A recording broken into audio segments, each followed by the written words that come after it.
If you've been following along with us for a while, you'll know that trying new things is part of what we're trying to do here. We want to make sure this is a value to you in your walk for flourishment and of high value.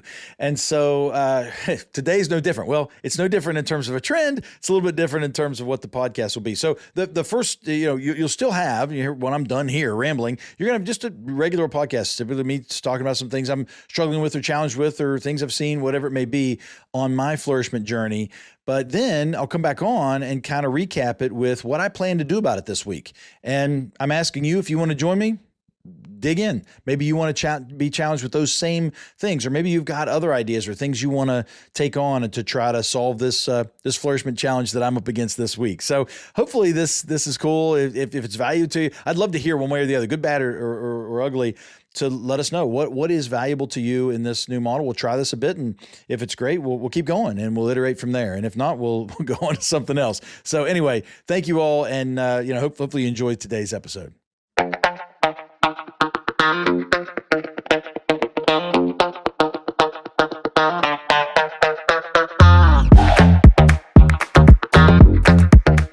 You ever hear anyone say, or maybe you yourself say these things, where there's an idiom or a saying that gets kind of misconstrued or miscommunicated from someone, and all of a sudden people are saying it the wrong way? For instance, like for all intensive purposes, it's all intents and purposes, right? It's not about being heavy or deep. Nip it in the butt, one of my favorites, right? It's nip it in the bud, like a gardening term, right? You're nipping it in the bud. The mute point. It's moot, M-O-O-T, right? And then one of my favorites is when people say, I want to flush out the details of this. I'm like, well, why would we do that? We need to keep them. We're not going to flush them out. We need to flesh them out. Now, I'm not being pretentious about it. I get it. We all do it. We all say it. But one of the things that one of the sayings that reminds me of what I want to talk about today is taking things for granted. Not the stone, taking things for granted as if it's offered to you and if it's a guarantee and you always have it. And it's human nature, I think. The novelty is interesting to us. It's part of our survival mechanism, I guess. And so when things are kind of ongoing the same, we begin to take them for granted as it's always going to be there. And one of the things that's so easy to do that for is our basic utilities. This past week, we had here in my little small town a water outage. And so the water was out for several days. And honestly, they're still working on it. There's still it's up and downs. I think it might even be out right now. And so you want to quickly find yourself in the middle of a long ways away from what you feels like civilization is turn the water off for a few days. And so, just now I heard the water kick on. How crazy is that? But anyway, this is one of those things where it's so easy to take it for granted. And by the way, my hat's off to all of the organizations and the systems that run all the time. And mostly the people who make sure these things come to us on a daily basis. And when they don't, they're out there scrambling and they're losing sleep and they're having a rough time and they're under pressure and they know what it's like and they want to get it done. With all the noise at the national level or politics or whatever else, there's a lot of people across this nation, across this world that really work hard and take pride in their work to bring us the sustenance we need, whether it's in a utility or some other offering, whatever it is. So thank you. My heart goes out and my thanks go out to all of you. But we take those things for granted until they're gone. Then immediately we realize it. I took another thing for granted that it occurred to me this week that I think, this might be a good thing to talk to you guys about. I don't have exactly the answer for how I'm going to address it. This has been a constant struggle for me. So I thought, hey, here we go. In the honor of authenticity and all that is part of what we're trying to do here, let me just share with you what's happening. I'm asked many times, my role begs me to basically give feedback. That's part of my role. People look for that. As the CEO, there is a feedback loop that your job demands that of you. And so I've tried to create a company where our culture is such where people will want that feedback and seek that feedback. And also we've got lots of things built in, whether it's an after action review, which I pulled from the military in my days there, or it's all kinds of ways where we're constantly kind of refining and being in that learning organization and iteration and, we didn't do well. What can we do better? And all of that, right? So it's lots of threads throughout our culture of making sure we have this constant feedback cycle.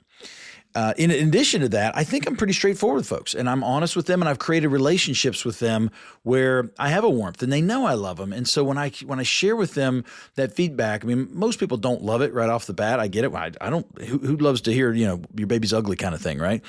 But most people, and certainly the people that are in our culture here, will soon appreciate. Some of them right off the bat, but some won't. And that's okay. But I think generally we've done all that here, and so I feel like we're in good spaces for that. Now at home, it's very different. I'll get to that. I'll get to that in a minute. But at work, I've been able to build this culture. We have built this culture in a way that feedback is a key part. It's a critical part of our championship and help us to be successful.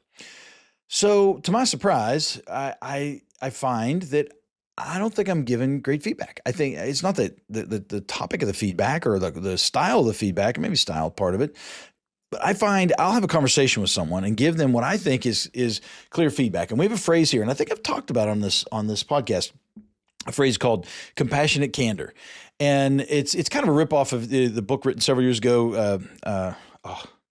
Well, I may edit it, pull it in, but anyway, it's Radical Candor. That's the one, Radical Candor. So there's a book written several years ago called Radical Candor, and I look, no shade to the author. I think it's a great read. Lots of people read it, but what I think there's an unintended consequence with that book is oftentimes it gave people an excuse to be cruel, and I didn't really like that. I mean, we all need good feedback, and sometimes we need somebody to be harsh with. I get that. Fine. But it felt like it was too much of a license to just be nasty to each other. And I didn't like that. So I like that compassionate piece of that, because truly to be compassionate, I think, is to be candid with one another. If we're living a lie, that's not really compassion. If you're not telling someone, good friends tell each other things that they need to hear. And so I think there is a compassionate there. So we use that, that phraseology, compassionate candor. And again, all the systems I talk about, we built up there. But I've realized recently, I'll have a conversation with somebody where I think I'm giving them great feedback. I think I'm being very clear, and I look back over and I think, objectively, I was clear. But if somebody were to talk to them right afterwards and say, what do you think? And they would say, well, Alex thinks I'm doing a great job. Everything's great, because I love their spirit. I might love their work ethic. I might love them. I love all those things.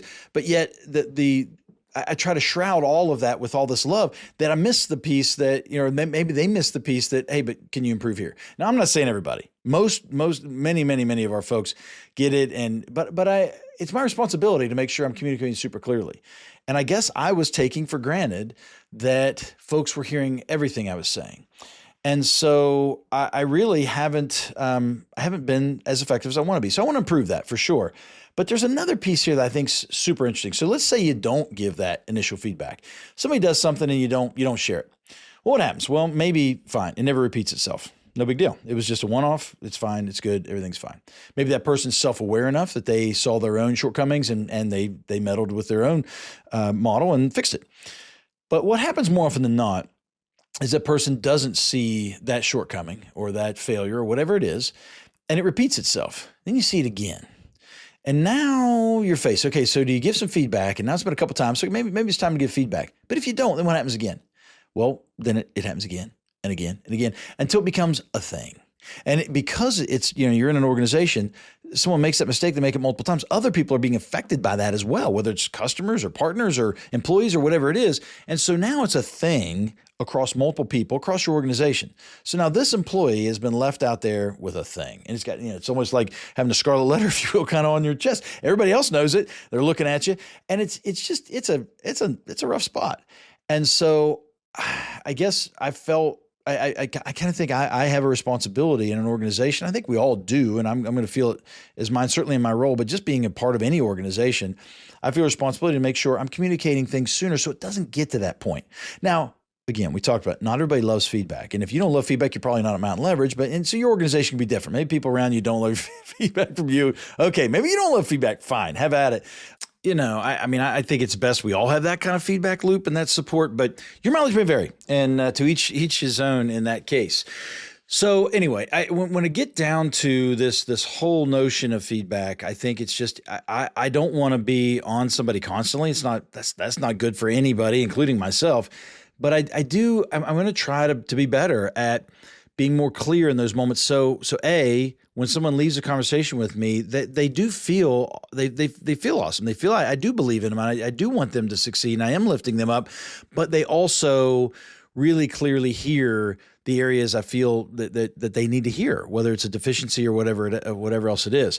And secondarily, I don't want to be on every little thing that happens, but I want to help make sure it doesn't become a thing, because in companies oftentimes it can become a thing, and then sometimes that role is at stake, or that person's career, because everyone else is paying attention and becomes a thing, gets stuck with them. And boy, that just doesn't feel championish or compassionate to me at all. And then you take that home. I don't know, those are your parents. I'd be interested in your experience, but if you let things linger without some kind of correction, almost children can begin to believe that they're deficient, and this is like a lifelong sentence for them. They'll always be, in or whatever else. And I'll take something, just super easy, clumsy, right? They'll always be clumsy. Well, no, that's not the case. They're growing and things are changing, but they could be more careful while they're growing, and they can be more thoughtful about their movements and different things. So it's just one example, small, simple example. I want them to not have that. If I don't address that, hey, you might want to be careful with your footfalls because your leg's longer today when you grow up because you're growing 6 inches a year, kind of thing. Who knows whatever the situation is.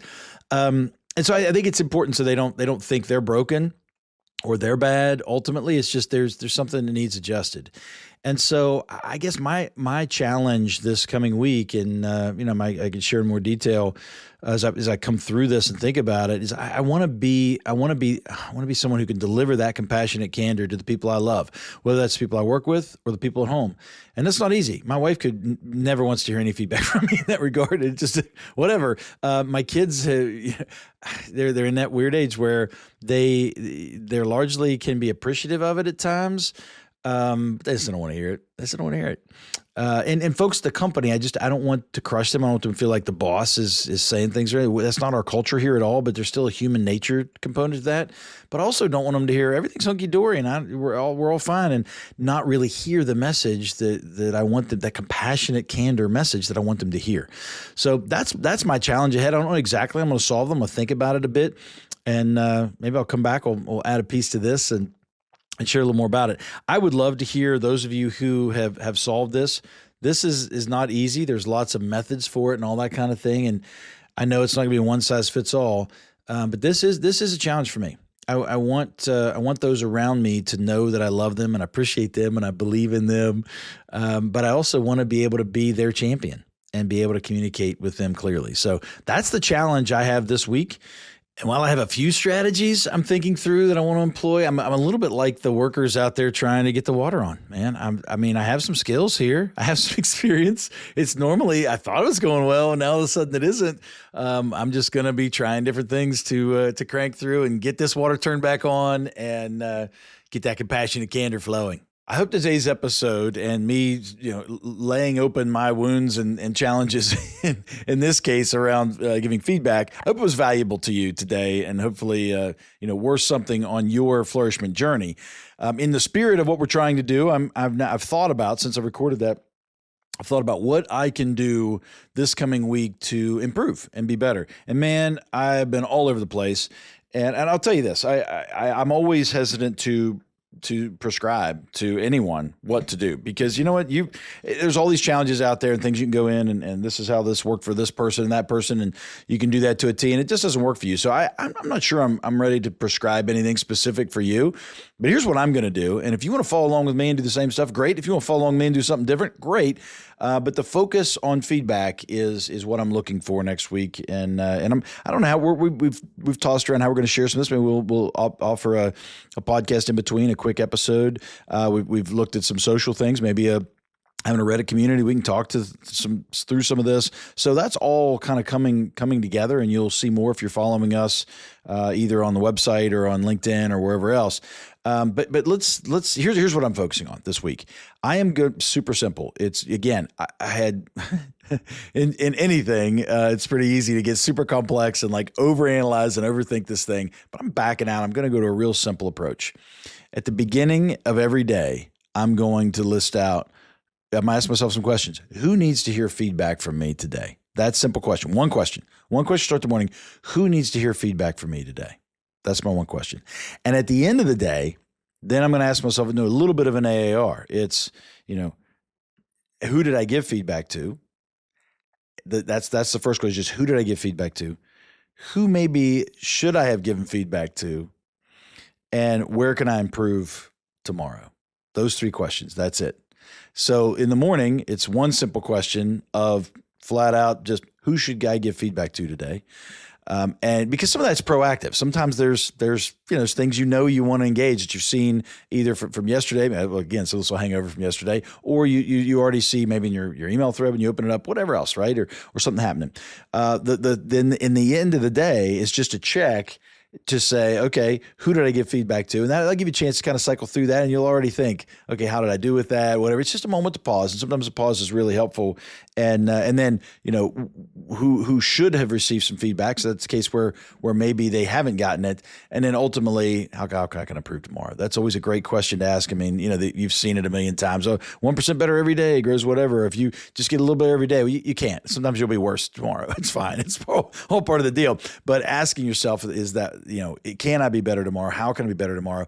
I find that to be, that gives you the upward trend that most of us are looking for over time. So anyway, hopefully that's helpful to you. That's what I'm going to be doing. Follow along with me. I'd love to hear how it's working for you or other strategies you're using to be a better contributor to the feedback loop that folks in your world that you love and you work with that are looking for from you. So anyway, hey, all we can do here is give it a try and see where it goes. So with that said, I hope wherever you may be, you're flourishing.